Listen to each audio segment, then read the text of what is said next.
সালাতে দোয়া কবুল হয়। সালাতে দোয়া কবুলের তিন জায়গা। একটা হচ্ছে তাকবীরে তাহরিমার পরে আমরা সানা পড়ি না, আমরা তো একটা পড়ি।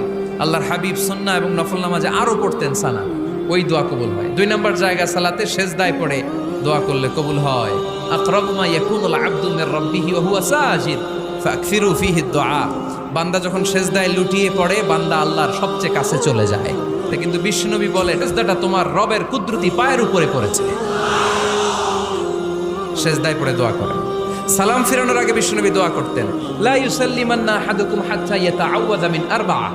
আল্লাহর হাবিব বললেন, চার জিনিস থেকে পানাহ না আছে আমার কোন উম্মত যেন সালাম না ফিরায়। তারা যেন পড়ে, আল্লাহুম্মা ইন্নী আউযু বিকা মিন আযাবিল কবর, আউযু বিকা মিন আযাবি জাহান্নাম, আউযু বিকা মিন ফিতনাতিল মাহইয়া ওয়াল মামাত, আউযু বিকা মিন ফিতনাতিল মাসিহিদ দাজ্জাল। আল্লাহ কবরের আযাব থেকে বাঁচাও, আল্লাহ জাহান্নামের আগুন থেকে বাঁচাও, আল্লাহ জীবন